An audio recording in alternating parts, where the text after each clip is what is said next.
La ventilación alveolar es renovar continuamente el aire de las zonas de intercambio gaseoso de los pulmones, en las que el aire está próximo a la sangre alveolar. Estas zonas incluyen los alvéolos, los conductos alveolares y los bronquios respiratorios. La velocidad a la que llega a estas zonas el aire nuevo se denomina ventilación alveolar.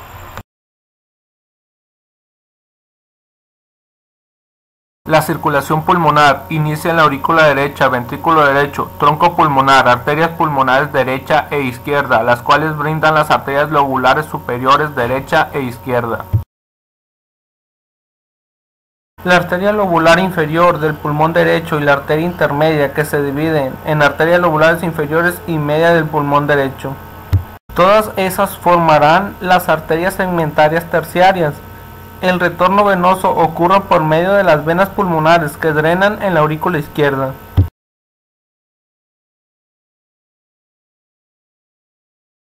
En los pulmones se almacena alrededor de 450 mililitros de sangre, 70 se encuentran en capilares alveolares y el resto en arterias y venas pulmonares. Esta gran cantidad de sangre puede funcionar como reservorio sanguíneo, el cual puede ser liberado durante una hemorragia a la circulación sistémica. La distancia entre la parte superior e inferior pulmonar es de unos 30 centímetros, lo que representa una diferencia de presión de unos 23 milímetros de mercurio, de los cuales 15 están por encima del corazón y 8 por debajo de él, siendo la del ápice 15 milímetros de mercurio menor que la que se halla a nivel del corazón y la de la base 8 milímetros de mercurio mayor que esta última, lo que confiere efectos en el flujo sanguíneo. Los capilares alveolares se mantienen distendidos gracias a la presión capilar, pero a su vez se comprimen por la presión de aire alveolar. Cuando esta última es mayor que la capilar, se evita el flujo sanguíneo. Esto produce tres zonas de flujo sanguíneo. La zona 1, cuando la presión capilar nunca supera la alveolar, por lo tanto no hay flujo sanguíneo. En la zona 2, la presión capilar solo vence por un corto periodo de tiempo a la alveolar, produciendo un flujo intermitente. En la zona 3, la presión capilar es mayor que la alveolar, produciendo flujo sanguíneo durante todo el ciclo cardíaco. Durante el ejercicio, el flujo hacia los pulmones aumenta entre 4 y 7 veces, el cual provoca la activación de tres mecanismos. 1. Se activa el número de capilares abiertos. 2. Se distienden los capilares para permitir mayor flujo. Y 3. Aumenta la presión arterial pulmonar. Durante un gasto cardíaco normal, tarda alrededor de 0.8 segundos el que fluye la sangre por el pulmón, mientras que cuando se ve aumentar el gasto cardíaco, este tiempo se reduce hasta 0.3 segundos. Hay presiones que intentan introducir líquido hacia el alvéolo y otras que intentan sacarlo. La presión capilar, la presión negativa del líquido intersticial y la presión coloidosmótica del líquido intersticial se suman para introducir líquido desde el capilar hacia el alvéolo. Fuerzas contrarias intentan la absorción del líquido hacia capilares, siendo esta la presión coloidosótica del plasma. La sumatoria de ambas da 1 a favor de la infiltración hacia el alvéolo, pero al actuar la bomba linfática absorbiendo el líquido y regresándolo a la circulación. El intercambio de gases entre el aire alveolar y los capilares pulmonares da por resultado el aumento de la concentración de oxígeno y disminución del dióxido de carbono en la sangre que sale de los pulmones. La atmósfera es un océano de gas que ejerce presión sobre todos los objetos que están dentro de ella. Se dice que la presión atmosférica al nivel del mar es igual a 760 milímetros de mercurio. De acuerdo con la ley de Dalton, la presión total de la mezcla de gas es igual a la suma de las presiones parciales de los gases constituyentes. Con la altitud creciente, la presión atmosférica total y la presión parcial de los gases constituyentes disminuye al contrario a medida que se desciende por debajo del nivel del mar.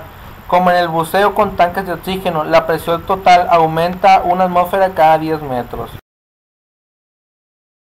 El aire inspirado contiene cantidades variables de humedad. Empero, para el momento en que el aire ha pasado hacia la zona respiratoria de los pulmones, normalmente está saturado con vapor de agua. El vapor de agua, al igual que otros gases constituyentes, contribuye con una presión parcial a la presión atmosférica total. Note que a medida que el aire entra a los alvéolos, su contenido de oxígeno disminuye y su contenido de dióxido de carbono aumenta. Asimismo, advierta que el aire en los alvéolos está saturado con vapor de agua, que diluye la contribución de otros gases a la presión total.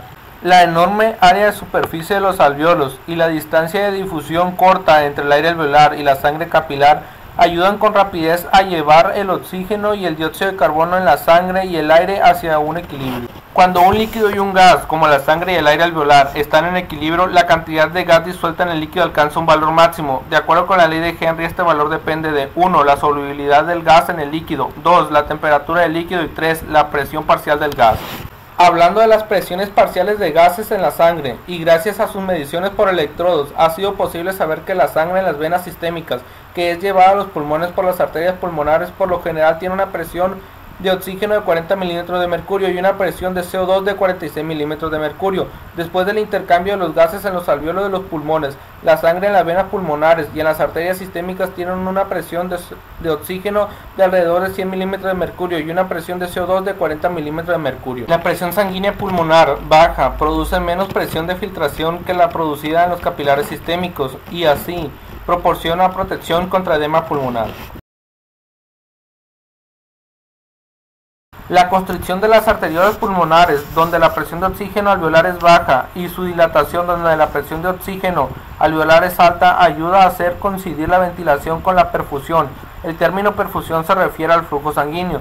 Si no ocurriera esto, la sangre proveniente de los alvéolos poco ventilada se mezclaría con la sangre proveniente de alvéolos bien ventilados, y la sangre que saldría de los pulmones tendría una presión de oxígeno disminuida como resultado de ese efecto de dilución. Cuando una persona está de pie, la fuerza de gravedad causa mayor flujo de sangre hacia la base que hacia el vértice de los pulmones. De igual modo, la ventilación aumenta desde el vértice hacia la base, porque el vértice hay menos tejido pulmonar y menos expansión de los alvéolos durante la inspiración.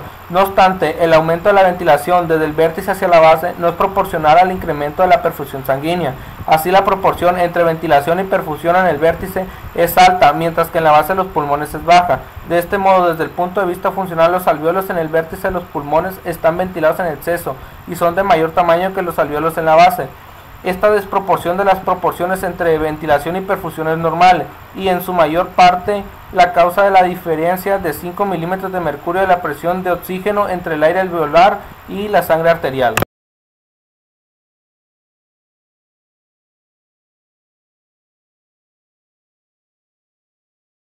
Una vez que el oxígeno ha difundido desde el exterior hacia los alvéolos y este hacia la sangre pulmonar, es transportado hacia los capilares de los tejidos periféricos combinado con hemoglobina. En la célula de los tejidos corporales, el oxígeno reacciona con nutrientes para formar grandes cantidades de CO2. Este ingresa a los capilares tisulares y es transportado de nuevo hacia los pulmones. Pero ¿cómo sucede este proceso? Para que los gases se puedan mover de un punto a otro es mediante difusión, y que la causa es siempre una diferencia de presión parcial desde el primer punto al siguiente. Así, la primera parte, que es la difusión de CO2 de alvéolos hacia la sangre capilar pulmonar, sucede por el siguiente mecanismo. La presión de oxígeno es que la presión de oxígeno de la sangre venosa que entra en el capilar pulmonar en su extremo arterial es de en promedio de 40 milímetros de mercurio. Esto es por la gran cantidad de oxígeno que se extrajo en tejidos. Por tanto, la diferencia inicial de presión de 64 milímetros de mercurio hace que el oxígeno difunda hacia el capilar pulmonar.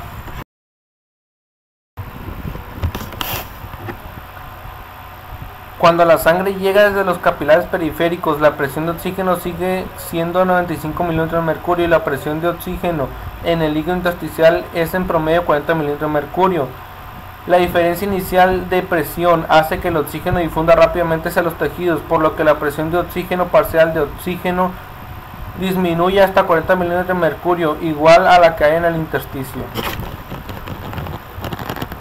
Se utilizan el oxígeno, prácticamente todo se convierte en CO2 y esto aumenta la presión del CO2 intracelular a 46 milímetros de mercurio y del líquido intersticial a 45 milímetros de mercurio. Debido a esta elevada presión de CO2, el CO2 difunde desde las células hacia los capilares periféricos, pues estos tienen una presión de CO2 de 40 milímetros de mercurio, aumentando así la presión de CO2 a 45 milímetros de mercurio, y después este CO2 es transportado hasta los pulmones, en donde la presión de CO2 en el extremo arterial pulmonar es de 45 milímetros de mercurio y del aire alveolar es de 40 milímetros de mercurio, así con una diferencia de 5 milímetros de mercurio